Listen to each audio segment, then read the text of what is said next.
나를 써주소서.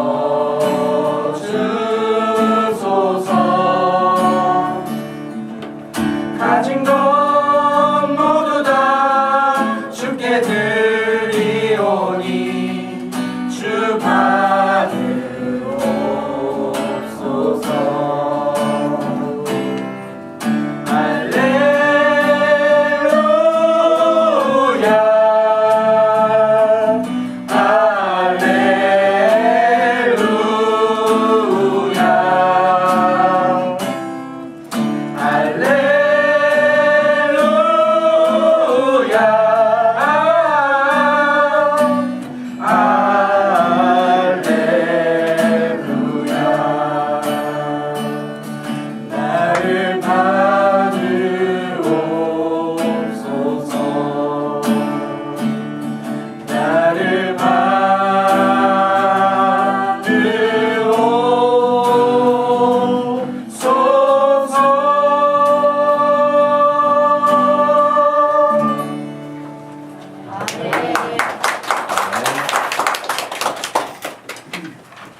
오늘 우리에게 주신 하나님 말씀 누가복음 17장 11절에서 19절 말씀입니다.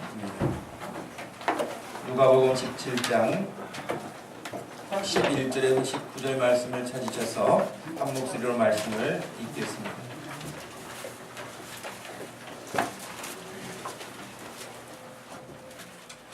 찾으셨으면 우리 한 목소리로 말씀을 함께 읽습니다. 예수께서 예루살렘으로 가실 때에 사마리아와 갈릴리 사이로 지나가시다가 한 마을에 들어가시니 나병 환자 10명이 예수를 만나 멀리 서서 소리를 높여 이르되 예수 선생님이여 우리를 불쌍히 여기소서 하거늘 보시고 이르시되 가서 제사장들에게 너희 몸을 보이라 하셨더니 그들이 가다가 깨끗함을 받은지라. 그 중에 한 사람이 자기가 나은 것을 보고 큰 소리로 하나님께 영광을 돌리며 돌아와 예수의 발 아래 엎드려 감사하니 그는 사마리아 사람이라. 예수께서 대답하여 이르시되 10사람이 다 깨끗함을 받지 아니하였느냐? 그 9은 어디 있느냐? 이 이방인 외에는 하나님께 영광을 돌리러 돌아온 자가 없느냐 하시고 그에게 이르시되 일어나 가라. 내 믿음이 너를 구원했느니라 하시더라. 아멘. 감사하고 살아야 한다. 이 제목으로 말씀을 전하겠습니다. 같은 본문을 한 해에 2번 설교하기가 쉽지는 않죠. 성경 본문이 얼마나 많은데 똑같은 본문으로 다시 설교한다는 것도 쉬운 일은 아닌데요. 우리가 오늘 읽은 이 본문은 지난 3월 16일 주일에도 설교했던 본문입니다. 그때도 감사할 줄 아는 사람이 되라는 제목으로 설교를 제가 했었고 그 10명의 나병 환자들이 예수님을 알게 되었던 일과 그들이 주님 앞에 소리를 높여서 도움을 요청했던 일들, 그리고 주님께서 그들을 치유해 주신 그 놀라운 일들에 대해서 어떻게 그들이 감사했는지에 대한 부분들도 우리가 살펴보았습니다. 그러니까 여러분, 우리가 감사해야 됩니다. 범사에 감사해야 됩니다. 늘 이렇게 이야기하지만 여러분 지난 일주일만 한번 돌아보시겠습니까? 여러분의 입술에서 감사가 너무 감사해요. 감사합니다. 그런 일들이 더 많으셨어요? 아니면은 짜증나, 왜 힘들어, 스트레스 받아 등등 힘들고 지쳐있는 그런 불평과 원망이 우리의 입술에서 더 많이 나갔을까요? 저는 모르죠. 여러분들을 가만히 돌아보시면 여러분들의 신앙생활 자체가 어떻게 습관되어 있는가 하는 것을 한번 점검해 볼 필요가 있습니다. 제가 늘 말씀드리지만 광야에 40년을 지내던 그 이스라엘 사람들의 입술에는 감사가 없었습니다. 전혀 없었던 건 아니에요. 감사할 때가 있었어요. 그것은 홍해를 건너고 난 다음에 정말 자기네들은 홍해를 건넜지만 추격에 오던 애굽 군대가 다 수장당하는 모습을 보면서 미리암이 소고를 치면서 찬양을 하고 온 이스라엘 여인들과 백성들이 다 하나님을 찬양했어요. 그때는 감사했죠. 그러나 3일 길을 가다가 마실 물이 없다고 바로 불평하고 원망하고 그런 일들을 시작했는데 40년간을 감사가 없이 불평과 원망으로 그들의 삶을 끝냈습니다. 제가 그랬죠. 그들이 왜 그렇게 불평과 원망으로 살았을까? 습관이 돼서 그랬다. 무슨 습관이 들었을까요? 애굽에서 종노릇 하면서 얼마나 감사했겠어요? 종노릇 하는데 무슨 감사가 있겠어요? 오늘 왜 이렇게 일이 많아? 왜 이렇게 힘들어? 우리 감독자는 왜 그러는지 모르겠어. 너무 피곤해. 짜증나. 이런 일들이 아마 그들은 430년 동안 애굽 종노릇 하면서 아마 몸에 익숙해졌을지도 몰라요. 그렇기 때문에 조금만 어떤 자기들의 어떤 생각과 맞지 않거나 힘들거나 그러면 곧바로 불평과 원망과 투정으로 나오는 것이죠. 감사가 없었던 것이죠. 여러분, 그러므로 감사도 습관입니다. 좋은 습관이에요. 감사하는 일은 좋은 습관이에요. 불평하는 일은 나쁜 습관이에요. 버려야 할 습관이죠. 그러니까 여러분, 습관은 제2의 천성이라고 굉장히 중요해요. 제가 여기서 예배 드리면서 이렇게 우리 예배 드리는 여러분의 모습도 보잖아요. 예배 드리는 여러분의 모습을 보면 처음부터 예배 드리는 모습이 예쁜 사람이 있는가 하면 많은 잔소리를 하고 지적을 하고 야단을 치고 막 그렇게 해야 조금 고쳐지는 사람, 그러다가 다시 원점으로 돌아가는 사람, 이런 경우들이 있다고. 근데 습관이에요. 하나님 앞에서 예배는 항상 어떻게 드려야 된다, 그런 자세가 있는 거잖아요. 마찬가지예요. 예배 공부하는 사람, 사업하는 사람 다 마찬가지입니다. 제가 최근에 신문 기사에서 김밥 장사 아주머니에 대한 성공담을 읽었는데 거의 한 평 반 정도 되는 아주 조그마한 김밥 가게예요. 그런데도 아침 일찍부터 나와가지고 김밥을 준비를 하고 그 직장 출근하는 사람들에게 김밥을 이렇게 판매를 하는 사람인데, 어느 날은 늘 김밥을 사 먹는 직장인이 한번 물어봤다 그래요. 그렇게 일도 많지 않아 보이는데 그렇게 아침 일찍부터 나오셔서 하시니까, 그랬더니 남들이 보기에는 간단한 김밥 같을지 몰라도 이 밥을 먹는 사람들 건강을 위해서 좋은 식재료를 준비하고 거기에 맞춰서 준비를 하고 또 늦지 않도록 준비를 해서 다 하지 않으면 이렇게 보기는 쉬워 보여도 결코 그렇게 되는 일이 아닙니다. 그랬다는 거예요. 여러분, 그렇죠. 그 작은 김밥 가게 하나 하는데도 일찍 일어나서 정성을 다하고 준비를 하고 그러니까 잘 되는 거죠. 이렇게 조금 가게에서 뭐 얼마나 하겠어? 뭐 그냥 오늘 막 조금만 팔면 뭐 끝이지? 이런 식으로만 생각하고 성의 없이 하면 그것은 가게 문을 닫게 되겠죠. 습관이에요. 예배하는 습관이 여러분 하나님이 다 열람하실 수 있는 그런 복된 예배 자세가 되기를 축복합니다. 여러분의 삶에 여러분이 늘 입술에서 감사와 찬송이 흘러나와서 우리 하나님을 기쁘시게 할 수 있기를 축복합니다. 11월 추수감사주일이 있는 이달, 우리가 특별히 11월 한 달을 감사의 달로 정하고 감사에 대한 메시지를 몇 번에 나누어서 전하려고 합니다. 우리가 예수님을 알고 예수님을 믿고 예수님께 나와서 예배하고 믿음으로 산다고 하는 것은 분명 다른 종교를 가지고 있는 신앙생활 혹은 종교생활을 하고 있는 타 종교의 사람들과는 본질적으로 다르다는 사실을 꼭 기억해야 됩니다. 어떤 종교를 가지고 있든지 나름 전부 다 의미 부여를 합니다. 그냥 다니는 사람은 없어요. 자기 나름대로 다 의미 부여를 하고 거기서 가치관을 어떻게 정하느냐에 따라서 자기 가치의 모든 것들을 거기 쏟아붓기도 하죠. 그럼에도 불구하고 우리 하나님을 섬기는 우리들은 하나님을 섬기는 이 일 말고는 나머지 종교, 뭐 타 종교를 뭐 폄하하거나 이러고 싶은 마음도 없지만 하나님을 섬기는 이 일 말고는 사실상 엄밀하게 따지면 다른 종교는 종교일 수 없는 것입니다. 왜냐하면 신이 없기 때문에 그렇습니다. 하나님 외에는 신이 없어요. 그런데 수많은 사람들이 신을 만들어 놓고 지금 종교의 자유와 여러 가지 자기들의 입장을 이야기할 뿐이지, 진정한 의미에서는 여러분, 태초에 하나님이 천지를 창조하셨을 때, 아담과 하와를 지으셨을 때, 그때 부처가 있었습니까? 마호멧이 있었습니까? 여러분, 그 당시에 신천지가 있었습니까? 기타 지금 지구상에 수없이 많이 생성되어 있는 그 종교들이 에덴 동산에 있었느냐는 거예요. 없었습니다. 언제 생겨났죠? 하나님의 말씀을 거역하고 타락한 이후에 사람들이 하나님 대신에 다른 것을 찾기 시작해서 만들어낸 것들이 하나님을 섬기는 이 우리 기독교 외의 모든 종교라고 해야 할 것입니다. 그러므로 진짜 종교는, 진짜 신앙은, 참된 신은 하나님 한 분 외에는 없는 줄로 믿습니다. 여러분, 그런 의미에서는 하나님을 섬기는 우리들의 신앙이 뭐 다른 사람들, 뭐 불교 다니는 사람, 다른 뭐 어떤 종교를 가지고 있는 사람을 뭐 무시하고 이렇게 하는 게 아니라 비교할 수 없는 자존감을 가지고 살아야 된다는 거죠. 비교할 수 없죠. 그런데도 불구하고요, 그런 헛된 거짓된 종교를 가지고 있는데도 불구하고 사람들이 거기에 자기들의 마음을 올인해서 살아요.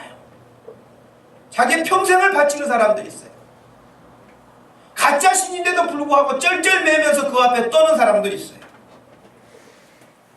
또 어떤 사람은 나름대로 굉장한 고상한 인격과 인품을 가지고 아주 멋진 신사와 숙녀의 모습을 보일 수도 있습니다.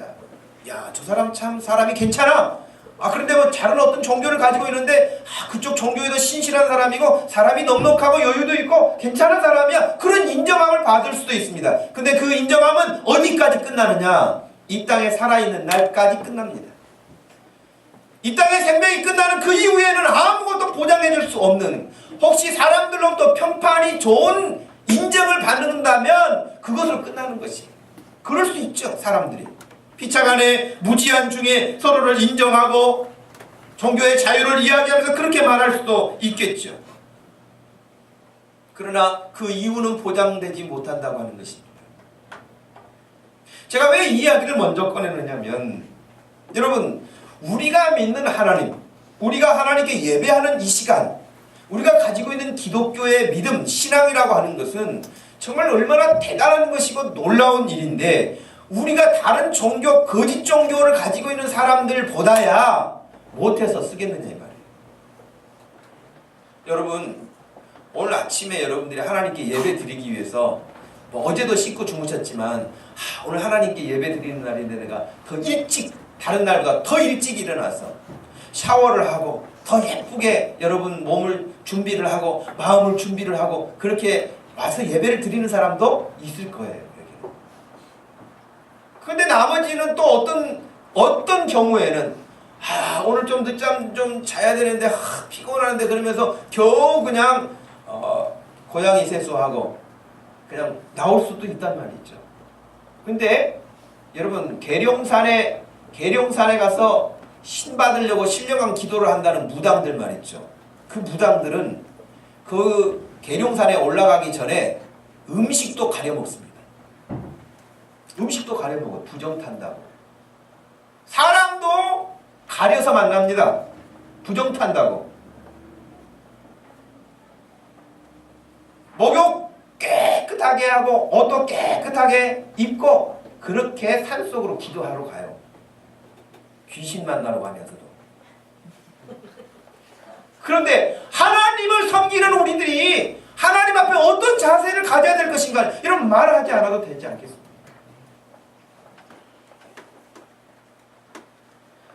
저는 그 중에서 특별히 우리가 오늘 감사하고 살아야 된다고 그러는데, 우리 입술에서 이 하나님을 알고 하나님을 섬길 수 있는 믿음으로 산다고 하는 것이 얼마나 위대한 일이고 얼마나 큰 일이고 얼마나 복된 일이고, 우리는 앉아도 일어서도 무슨 일을 만나도 하나님 앞에 감사하고 또 감사해야 될 줄로 압니다.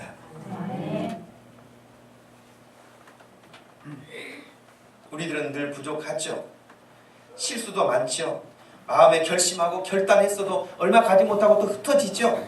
그럼에도 불구하고 하나님 우리를 또 용납하시고 또 받아주시고 이런 일들을 계속 하십니다. 오늘 여러분 본문 말씀에 보면은 우리가 잘 아는 나 환자, 요즘에는 뭐 여러 가지 의미로 뭐 한센병이니 이렇게 좀 다르게 표현하려고 하지만, 그러나 어찌됐든 간에 옛날 개역성경의 번역으로 본다면 그게 문둥병이라고 하는 무서운 병이에요. 무서운 질병이죠.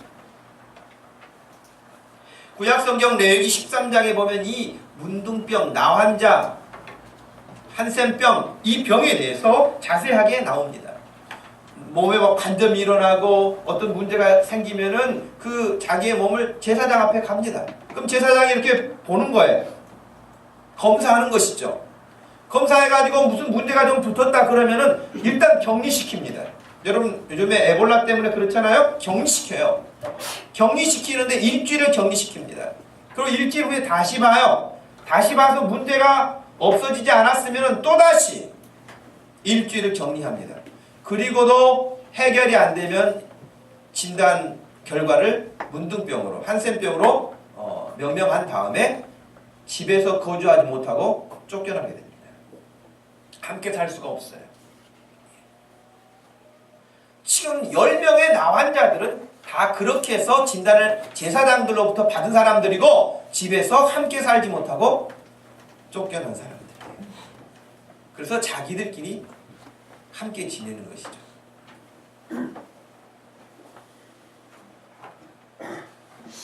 여러분 우리나라에도 그 소록도라는 말이 작은 사슴을 닮았다. 그래서 이름은 예뻐요. 소록도.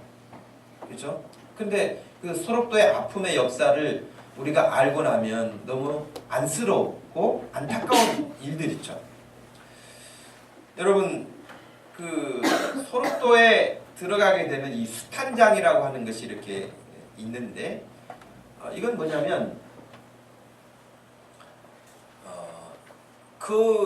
소록도에서 일하는 직원들과 또 거기 있는 환자들과 격리시키는 일이기도 했지만 자녀들과 생이별을 시킨 거예요. 자녀들과 같이 살 수가 없어요. 그래서 자녀들은 육지로 내보내고 소록도에서 지금은 이제 연역도로 이렇게 연결되어 있습니다만 옛날에는 배를 타고 들어갔죠. 그 한 달에 한 번 그냥 손을 잡고 만날 수도 없어요. 여러분하고 저하고 떨어져 있는 것처럼 길 한쪽에 자녀들이 서 있고 이쪽에는 부모들이 쫙 그 나병에 걸린 분들이 서 있는 거예요. 여러분 사진에 보면은 선명하지 않습니다만은 그래서 양쪽에서 서로 얼굴만 보고 면회를 하는 거예요. 손을 잡을 수도 없어요. 뭐 음식을 만들어서 주고받을 수도 없어요. 그냥 눈으로 보고 끝나는 거예요. 이게 여러분 1950년도에 설치가 돼서 1970년도까지 이게 그렇게 진행됐었습니다. 그래서 탄식하고 안타까워하는 그런 장소라고 해서 수탄장이에요. 지금 아이들은 그냥 부모들이 흔히 하는 말로 물고 뜯고 비비고 별걸 다 스킨십을 하잖아요. 그런데 그렇지 못한 이들의 형편을 생각을 해보세요. 지금 오늘 본문에 나오는 10명의 이 사람들은 아예 가족들과 격리된 사람들.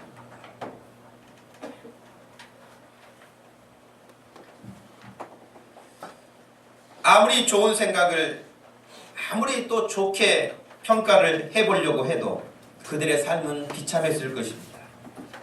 자신들의 몸을 보아도 그랬을 것이고 이게 지금 하여튼 10년만 꼭 참으면은 나는 병이다. 그런 병도 아니고 좋은 의사가 있다는 그런 소문도 아무 소용이 없고 그들은 자기들의 삶을 그냥 그렇게 끝내야 한다고 하는 절망적인 환경에서 살았을 것입니다. 그런데 그들에게도 예수 그리스도에 대한 소문은 들려졌고 그들은 예수 그리스도에 대한 기대감이 아마 크지 않았을까 생각합니다. 사람들마다 10명이기 때문에 생각도 다 달랐겠죠. 예수님은 어떻대? 예수님은 이렇대? 뭐 예수님이 능력이 있대? 예수님이 뭐 이런 것도 하시고 저런 것도 하셨대? 그런 이야기를 들으면서 믿는 사람도 있었을 터이고 덜 믿는 사람도 있었을 터이고 하지만 그럼에도 불구하고 그들의 마음속에 공통적으로는 하여튼 그 예수님이 한번 오셨으면 좋겠고 우리가 그분을 만날 수만 있으면 얼마나 좋을까 하는 기대감은 지울 수가 없었을 것입니다. 그러던 어느 날 그들이 그토록 기대하던 그 예수님이 나타나신 것입니다. 네. 오늘 말씀을 보면 11절에 예수께서 예루살렘으로 가실 때에 사마리아와 갈릴리 사이로 지나가시다가 그랬어요. 여러분, 예수님께서 예루살렘으로 가실 때 길은 다양하지 않겠습니까? 길은 다양해요. 한 가지 유일하게 그 길만 있는 게 아니에요. 다양하게 갈 수 있어요. 그러실 수 있는데 예수님께서 사마리아와 갈릴리 사이로 지나가시다가 12절에 보니까 한 마을에 들어가시니 무슨 동네인지도 나와 있지 않지만 어떤 한 마을이라고 해봐야 지금 이 나환자들이 모여 살고 있는 작은 마을 아니겠습니까? 그 마을에 들어가셨어요. 지나가실 수 있잖아요. 이거 잘 생각해 보세요. 다른 길로도 가실 수 있어요. 거기 그 마을을 지나가실 수도 있어요. 그런데 예수님이 많은 길 중에도 그 길, 많은 마을 중에도 그 마을로 들어가신 거예요.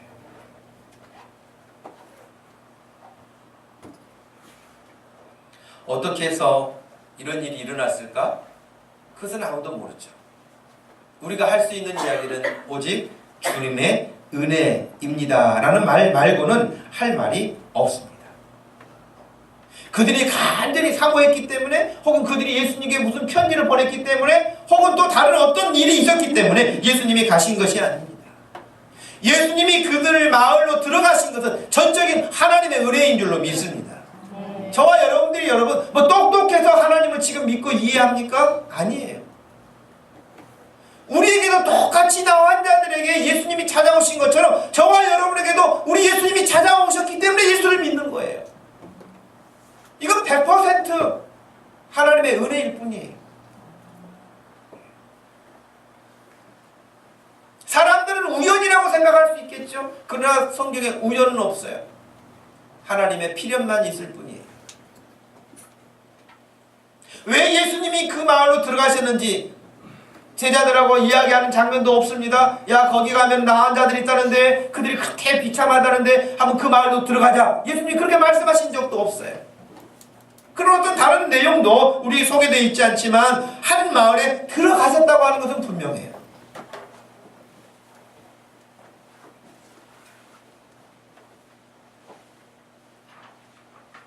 (12절에) 보니 10명이서 소리를 높여 예수님을 부릅니다.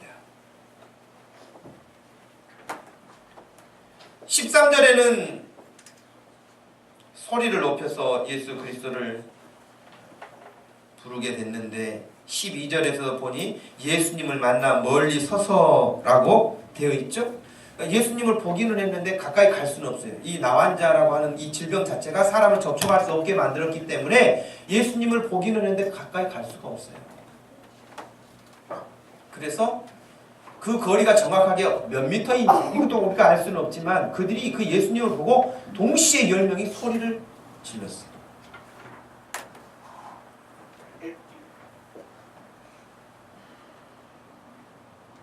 그들이 소리를 질렀을 때 여러분 우리도 무슨 훈련을 받거나 뭐 하다 보면은 그 일을 동시에 똑같이 소리를 해야 되지 않겠습니까? 우리는 예수님이 예수님 저기 오신다 그러면 우리 예수님을 어떻게 부를까요? 그렇게 말하지 않습니까?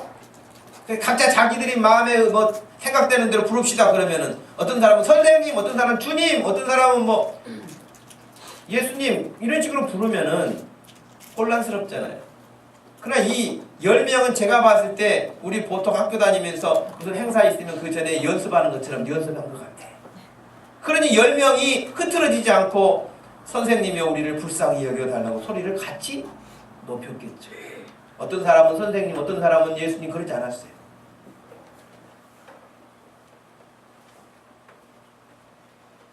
같은 마음이었을 것입니다. 같은 마음.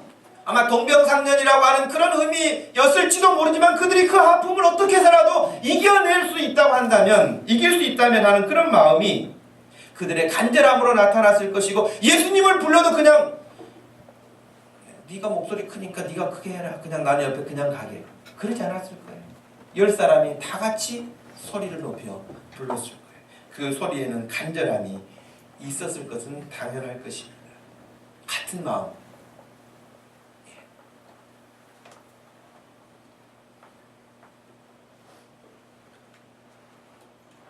제가 어제 여기 뒤에 놀이터에 사람 소리 나면 제가 사무실에 앉아있다가 전도하려고 내려가거든요.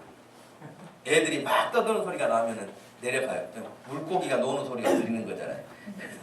물고기 좋아하는 떡밥 몇 개에 가지고 정동식 집사님이 주는 과자들 봉지에 쇼핑백에 담아가지고 어제 또 귤 몇 개 담아가지고 내려갔어요. 애들 몇 명 만나고, 애들은 거의 그 떡밥을 떼어 먹기만 하지 별로 도움은 안 되는 것 같아요. 그러나 언젠가는 또 그 결과를 주는 날도 올 거예요. 걔들이 거의 태권도 학원 다니는데 내가 그 태권도 학원 원장을 한번 만날 거예요. 거기다 투망을 던질까 그물을 칠까 싶어요. 근데 이제 할아버지 한 분이 운동을 하고 계시더라고요. 이렇게 허리 운동 하는 거. 그 할아버지 애들 가고 난 다음에 할아버지에게 이제 다가가서 귤을 하나 드립니다. 할아버지 귤 하나 드릴까요? 좋다고 그러세요. 그 연세가 어떻게 되세요? 90이시래.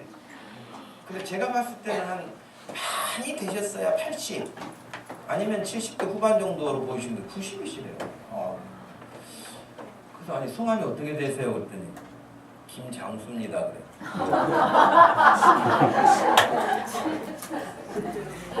근데 이분은 사실 제가 2년 전에 만났었거든요. 여기 노인정에 회장하실 때 그분이 김장수, 제가 이름을 기억하고 있는데 LA 아파트 사시고,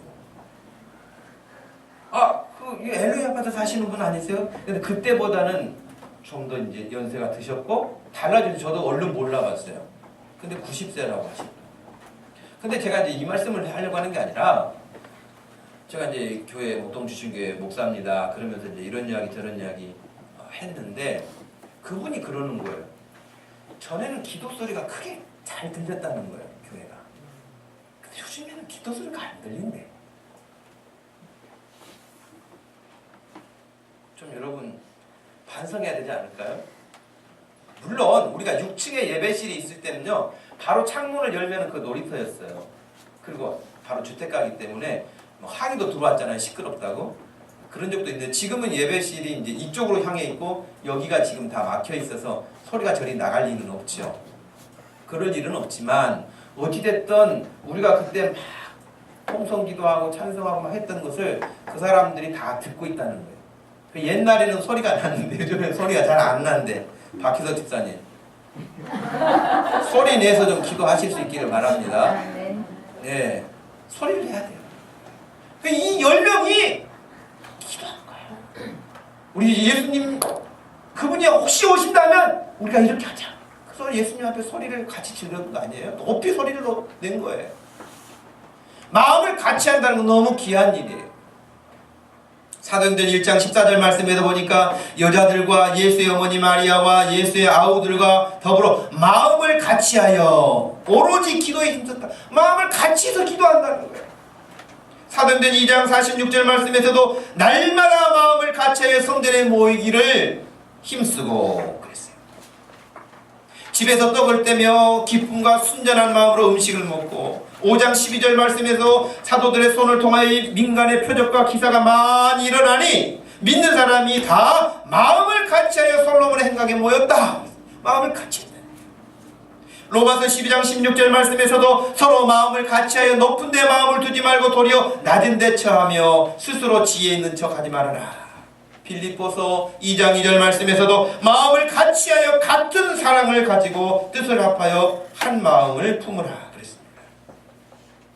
여러분, 우리 목동 주심교회도 이 10명이 주님 앞에서 가졌던 것처럼 한 마음을 품고 소리 높여서 기도할 수 있기를 바랍니다. 네. 주님, 주의 나라가 이 땅에 임하기를 원하고 아직도 복음을 듣지 못하는 수많은 사람들에게 복음이 증거되기를 원하고 우리의 입술을 열어서 예수 그리스도를 것을 증언하게 하시고 하나님의 나라가 이루어지게 하옵소서. 같은 마음을 가지고 마을 식구들이 같이 그렇게 기도하고 우리 성도들이 금요일이면 모여서 같이 기도하고 전도하러 모일 때 어떤 모임을 가질 때마다 기도한다면 그 기도가 어찌 그냥 사라지겠습니까?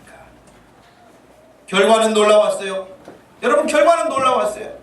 예수님이 그들이 외치는 소리를 들으시고 거두절미하고 아무것도 다른 것도 하지 않으셨어요. 야, 증상 좀 보자. 너는 몇 년 차냐? 너는 어떠냐? 너는 고향이 어디냐? 부모가 어디냐? 이렇게 아무것도 물으신 것도 없어요. 그리고 예수님의 말씀은 아주 간단했습니다. 너희 몸을 제사장들에게 가서 보이라. 놀라운 예수님의 은혜였어요. 약을 주신 것도 아니에요. 좋은 병원을 소개시켜 주신 것도 아니에요. 예수님이 직접 만드신 것도 아니에요. 그런데도 불구하고 이 10명은 그 순간만큼 믿음이 아마 충만하지 않았을까 싶어요. 예수님의 그 말씀을 듣고 갑니다. 여러분 같으면 가겠어요? 아마 가기는 해도 믿음 줘서 앞장서 가는 사람도 있을 것이고 좀 쭈삣쭈삣하면서 예수님 이렇게 뒤쳐다보면서 가는 사람도 있고 그럴 거예요. 아니, 예수님이 만져준 것도 아니고 약 발라준 것도 아니고 뭘 주신 것도 아니고 몸은 지금 진물도 나고 썩어 있고 이렇게 볼품이 없는데 이 몸 가서 그 제사장에 보여봐야 뭐예요? 결과는? 네 몸 여전한데 뭐하러 왔느냐? 빈잔밖에 더 있겠습니까? 들을 소리는.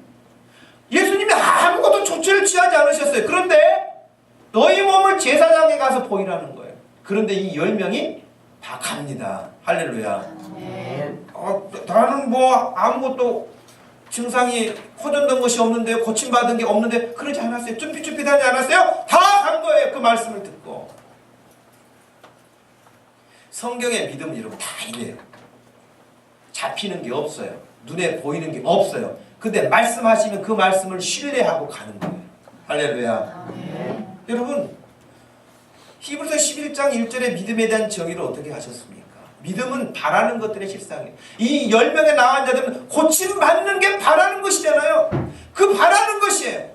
깨끗한 몸이 되는 것, 온전한 몸이 되는 것, 건강한 몸이 되는 것, 그들이 바라는 거예요. 그러나 자기들의 몸은 여전하였거든요. 믿음은 바라는 것들의 실상이지만 보이지 않는 것에 증거를 합니다. 보이지 않아요.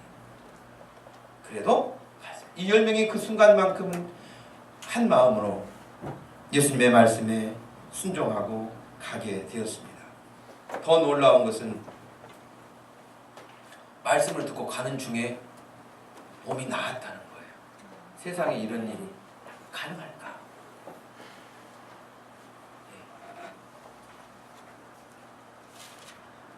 예수님이 한번 말씀하신 그 말씀만 믿고 갔는데 몸이 깨끗해지다니 참 놀랍기는 놀라운 일이고 대단한 일이죠.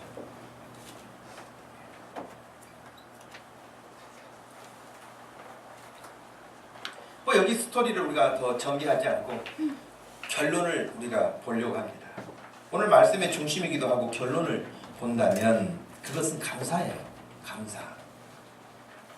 14절 보시고 이르시되 가서 제사장들에게 너희 몸을 보이라 하셨더니 그들이 가다가 깨끗함을 받은지라. 가다가 깨끗함을 받았다. 말씀에 순종하고 움직일 때 역사가 일어나는 거예요.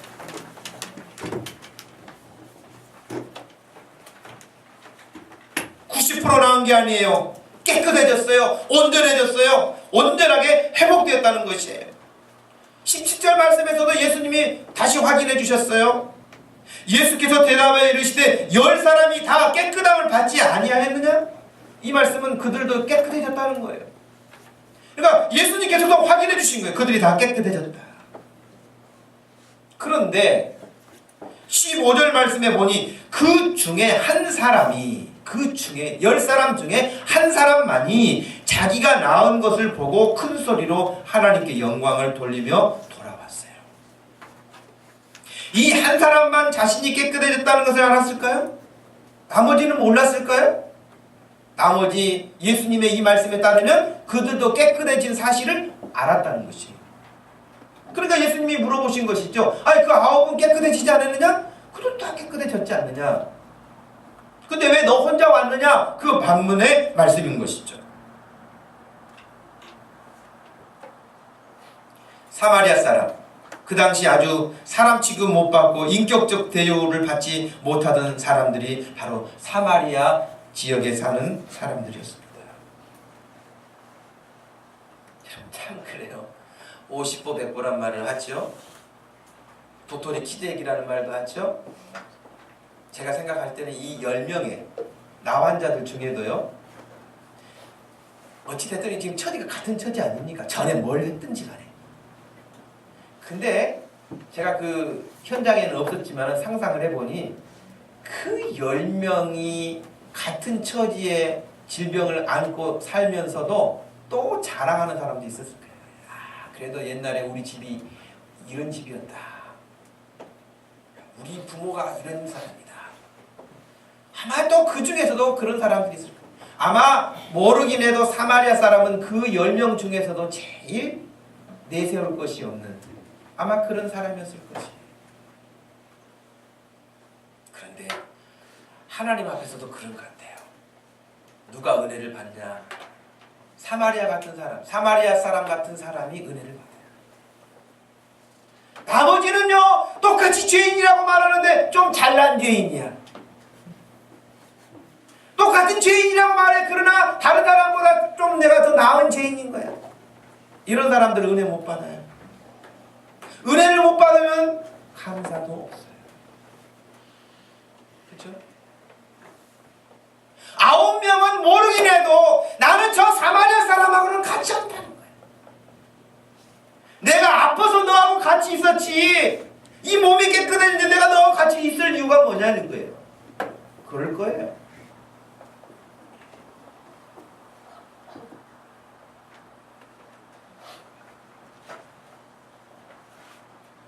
믿음 좋다고, 가문 좋다고, 많이 배웠다고, 똑똑하다고 스스로 생각하고 다른 사람들은 또 무시하고, 그게 바로 유대인들이 그 당시에 가졌던 큰 병폐 가운데 하나였어요. 여러분, 유대인들이 율법학자들, 공부 많이 한 사람들이잖아요. 바리새인들은 더 많이 한 사람들이에요. 서기관들, 성경을 외우는 사람들이에요. 제사장들, 대단한 종교적 습관이 몸에 밴 사람들, 다 조건으로 보면은 아주 훌륭한 사람들 아닙니까? 그런데 그 훌륭한 사람들이 예수님으로부터 칭찬받은 사람들이 없어요.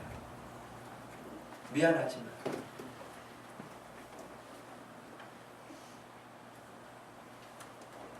그런데 그 잘났다고 생각하는 사람들을 늘 부끄럽게 하는 사람들이 누구였습니까? 이방인들이었어요. 사마리아 사람들이었어요. 무시받는 사람들이었어요. 여러분, 누가복음 우리가 지금 이 시간에 읽을 수는 없지만 누가복음 10장에 나오는 선한 사마리아 사람에 대한 비유도 여러분 잘 아시잖아요. 그때 그 잘났다고 생각하는 똑똑하고 흠없고 하나님 잘 믿는다고 생각하는 제사장, 죽어가는 사람 보고 그냥 지나갔다고. 성전에서 일하는 레위 그냥 지나가잖아요. 완전 무시당하는 사마리아 사람이 그 사람을 구원해내요. 백부장 이방인이었어요. 예수님이 칭찬해 주셨던 백부장 말이죠. 이방인이었던 거예요. 누가복음 7장에 나오는 그 백부장을 예수님이 칭찬하실 때 이렇게 말씀하십니다. 9절 말씀에 예수께서 들으시고 그를 놀랍게 여겨 돌이키사 따르는 무리에게 이르시되 내가 너희에게 이르노니 이스라엘 중에서도 이만한 믿음을 만나보지 못했다. 이스라엘 사람들 중에서도 이런 믿음을 내가 만나본 적이 없다는 거예요. 근데 그 백부장은 말씀만 하셔도 됩니다. 주님 오시는 수고 안 하셔도 됩니다. 이런 놀라운 믿음을 가질 수가 있었어요. 이방인.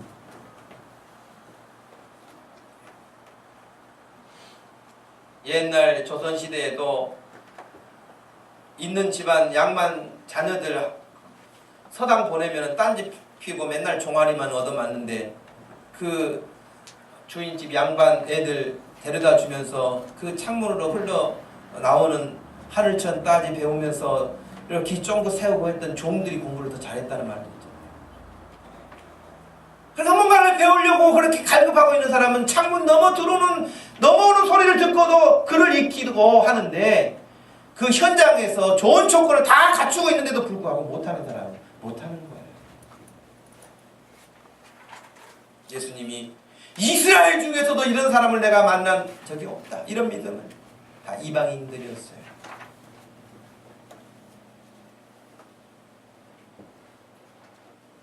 그렇다면 이 10명 중에 9사람과 이 사마리아 사람 한 사람과의 차이점이 뭘까요? 왜 그들은 그냥 그렇게 갔고 왜 그 한 사람은 돌아와서 예수님께 감사를 했을까요? 그건 분명 지금 말씀드린 그런 그들의 자세도 있겠지만 궁극적으로는 주님을 바라보는 믿음의 차이라고 생각이 되어집니다. 13절 말씀에 소리를 높여 이르되 예수 선생님이여 우리를 불쌍히 여기소서 그랬거든요.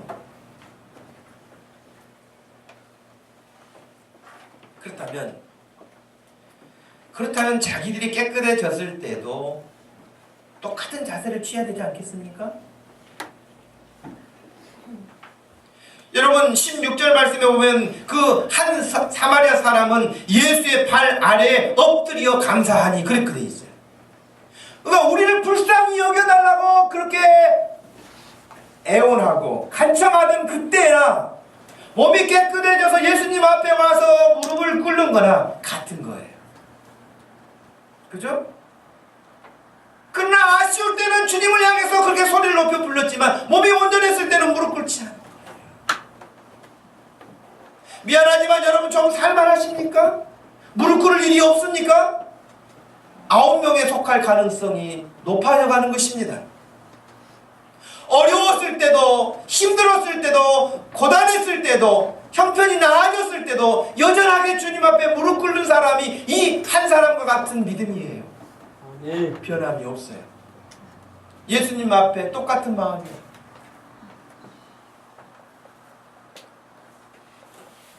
예수님이 칭찬하시는, 인정해 주시는 그런 마음이에요. 그런 믿음이에요. 여러분이 하나님의 은혜라고 한다면 그 은혜는 무슨 은혜입니까? 여러분이 그 은혜를 받았으면 그 은혜를 받은 이후에 여러분은 어떻게 주님 앞에 태도를 취하십니까? 우리가 뻔뻔해져서는 안 됩니다. 하나님 앞에서 뻔뻔해져서는 안 됩니다. 사람 앞에서도 뻔뻔해지면 안 되지만 하나님 앞에서는 더더군다나 뻔뻔해져서는 안 되고 늘 감사하고 늘 감사해야 될 줄로 압니다. 모르긴 해도요 9사람이 감사하지 않은 이유 중에는 이런 것도 있지 않을까 싶어요. 왜 내가 이런 병이 걸려가지고 왜 내가 나한테 이런 병이 와가지고 불평하고 원망하는 그런 마음이 깊었던 사람은 상처로 그대로 그걸 가지고 있으면서 나음을 얻었어도 나음 기쁨보다는 자기가 과거에 아팠던 기분이 더 큰 거예요. 이 한 사람은 아팠을 때나 나았을 때나 똑같다 그랬잖아요. 우리 예수 믿는 사람들은 그런 거예요. 형편이 좋을 때나 나쁠 때나 어떤 형편에 있든지 간에 동일한 마음을 갖는 거예요. 그 믿음을 가지고 있는 거예요. 믿음이라는 말 자체가 신실함이라는 뜻 아닙니까? 이랬다 저랬다 하지 않아요.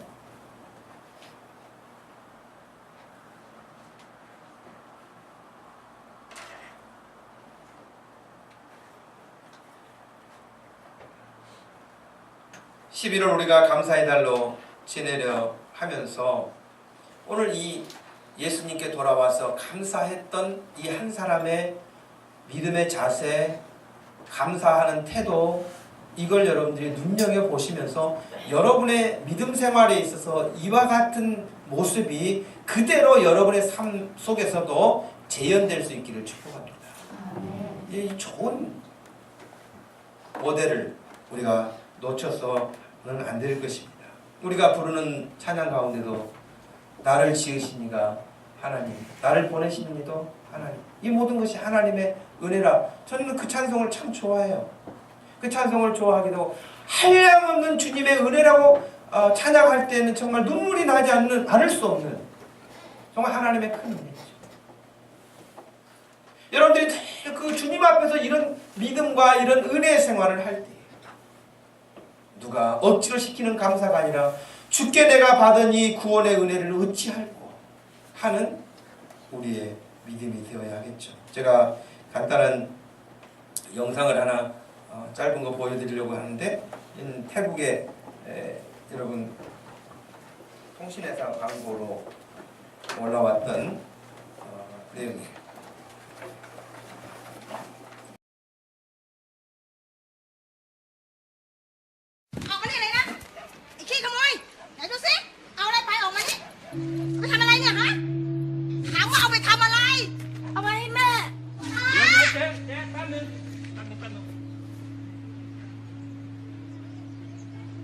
Mẹป่วยเหรอ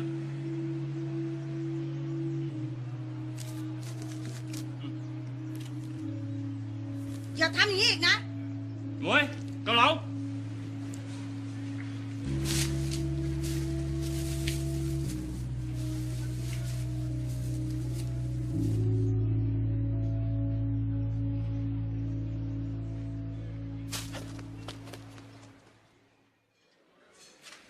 Chọn, này là gấp nâng nè ป๊า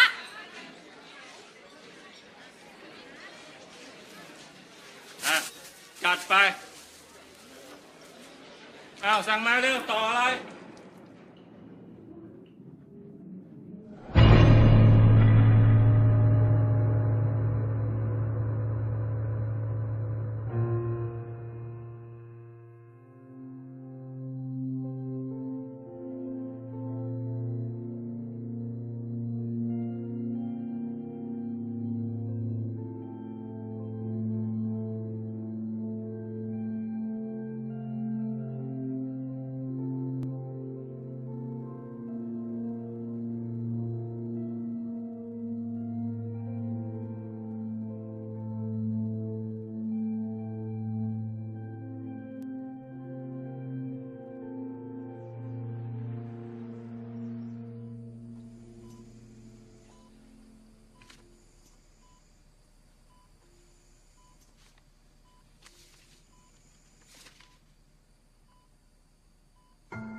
여러분 이 영상을 보시고 어떤 생각이 드세요?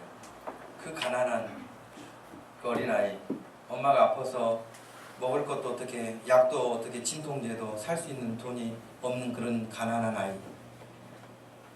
그 아주머니에게 구박당할 때에 아저씨가 대신해준 야채 수프, 베풀어줬던 그 선. 그러나 그 아저씨가 결국에는 쓰러졌고 30년 후에 2,700만 원이라고 하는 그 거금을 감당할 수가 없어서 가게 문을 닫아야 하는 형편. 그런데 의사가 돼서 그 모든 것들을 다 갚아주고 하는 이런 장면이 자기가 은혜를 받은 거 아닙니까? 은혜를 잊지 않는 거죠. 이게 은혜 받은 사람의 마음이죠. 이 한 사람의 마음이 그런 마음 아닐까요? 사마리아 사람의 마음이 그러지 않을까요? 그냥 지나치는 게 아니에요. 여러분, 저와 여러분들이 주께 받은 은혜를 어떻게 표현하겠어요? 우리는 너무 당연하게 생각해요. 아무렇지 않게 생각해요. 생각해도 또 생각해도 갚을 수 없는 하나님의 은혜라고 말을 해야 될 터인데 아무렇지 않게 생각해요. 그래서는 안 돼요. 감사란 나의 삶에 다른 사람들이 어떻게 혜택을 주었는지 말과 행동으로 알려주는 것이에요. 이 의사가 했던 게 뭡니까? 30년 전에 내게 그 진통제와 수프를 주셨던 것까지 같이 더불어서 내가 병원비를 다 지불합니다 하는 그런 뜻 아니겠습니까? 여러분, 주께 은혜 받았다고 그냥 은혜 받았다고 피상적으로 할 것이 아니라 내가 주께 은혜 받았는데 어떤 은혜를 받았는지, 나 같은 인생 쓸모없는 나 같은 사람이었는데 나를 예수 그리스도에 믿는 가정에 태어나게 하시고 예수 믿게 하시고 오늘도 믿음으로 살게 하시는 그 하나님의 은혜는 너무너무 큽니다. 그리고 내가 주님 앞에 그 받은 은혜를 어떻게 하고 살아야 될지 모르겠습니다 하는 이런 믿음의 자세를 우리가 가질 때에 우리가 감사를 하는 거 아니겠습니까? 주님 앞에서 우리의 믿음이 감사를 잃어버리는 믿음이 되지 않기를 소원합니다. 여러분의 삶 가운데서 또 감사하고 사람에게만, 하나님에게만 감사하는 것이 아니라 여러분 사람에게도 감사할 사람이 많아요. 정말 전에도 제가 이 설교를 하면서도 그런 말씀을 드렸지만 우리 학생들은 학교에서 선생님들에게 감사하세요. 선생님들 비하시키지 말고, 선생님이 어떤 선생님이 되었든지 간에 여러분 나이가 많고 가르치는 선생님이면 선생님에게 감사해요. 잘 가르쳐도 못 가르쳐도 감사해야 됩니다. 요즘에 선생님들에게 감사하는 학생이 누가 있습니까? 그러나 예수 믿는 여러분은 하셔야 됩니다. 부모님께 감사해야 됩니다. 지도자들에게 감사해야 됩니다. 구체적으로 감사해야 됩니다. 집사님이 지난주에 이런 일을 나에게 해주셔서 제가 너무 감사해요. 제가 얼마나 힘이 되고 위로가 됐는지 몰라요. 그러니 제가 앞으로 저도 집사님을 위해서 이렇게 할게요. 저도 이렇게 할게요. 여러분, 구체적으로 감사라는 것은 고마워하고 지나가는 것이 아니라 구체적으로 이런 내용 때문에 내가 감사했고 은혜를 받았고 입었고 그러니 내가 앞으로 이렇게 하겠다고 말하는 것이 진짜 감사의 표현입니다. 이번 한 주간 숙제처럼 여러분에게 내주겠어요.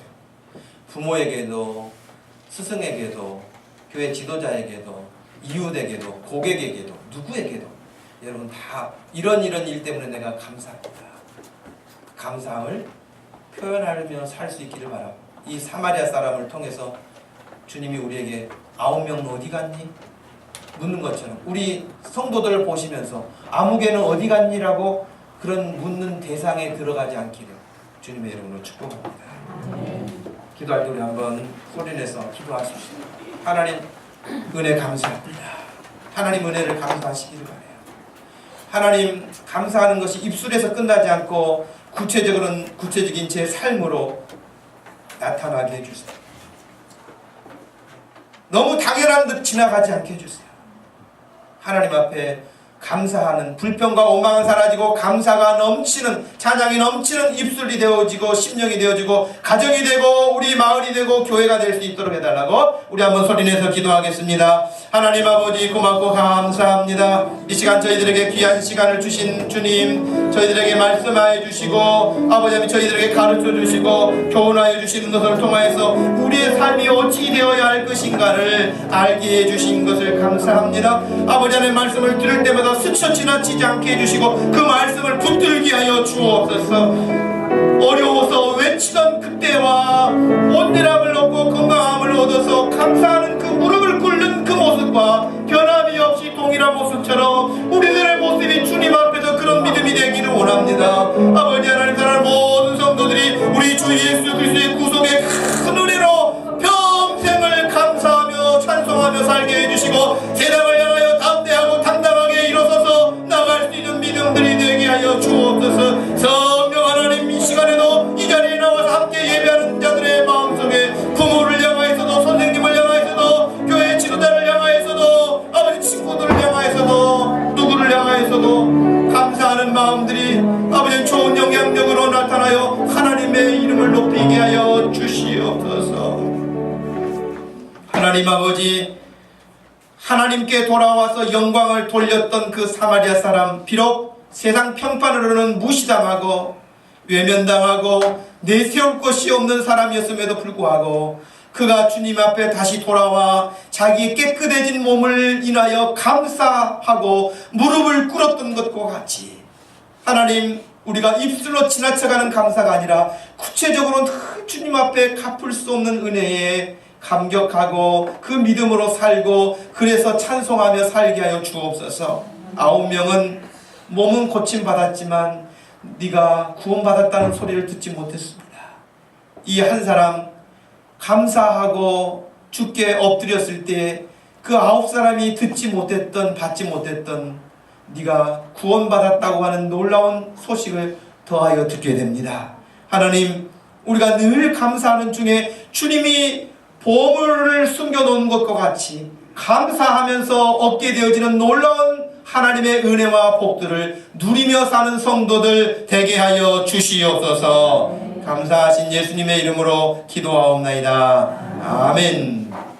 우리 다같이 자리에 일어나셔서 우리 주의 성령이 4절을 특별히 감사합니다로 가사를 만들었습니다.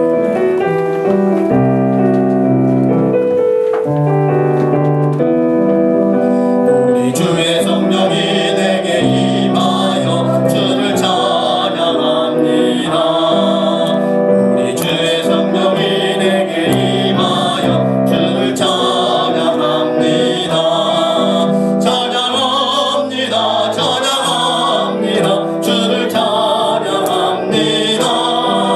찬양합니다. 찬양합니다. 주를 찬양합니다. 우리 주의 성령이 내게 임하여 손뼉 치며 찬양합니다.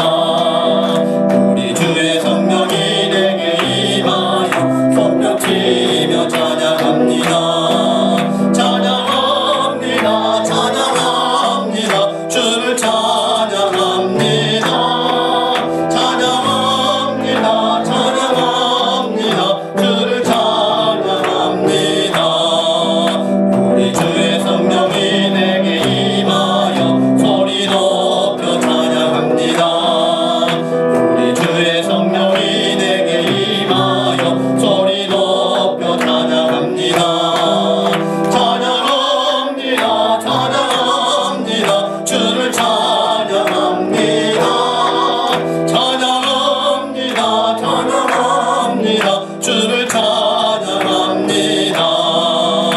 우리 주의 성령이 내게 임하여 주께 감사합니다. 우리 주의 성령이 내게 임하여 주께 감사합니다. 감사합니다. 감사합니다. 주께 감사합니다. 감사합니다. 감사합니다. 주께 감사합니다. 감사합니다. 감사합니다.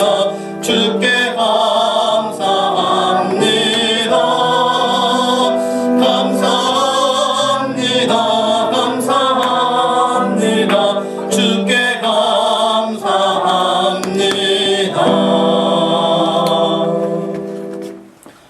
지금은 우리 주 예수 그리스도의 구속의 은혜와 우리 하나님 아버지의 측량할 수 없는 큰 사랑과 성령 하나님의 위로 교통하심이 돌아와 감사하며 하나님께 영광을 돌렸던 사마리아 사람처럼 하나님의 은혜에 감사하며 살기로 작정하는 사랑하는 모든 성도들 머리 위에 지금부터 영원토록 함께 계실지어다. 아멘.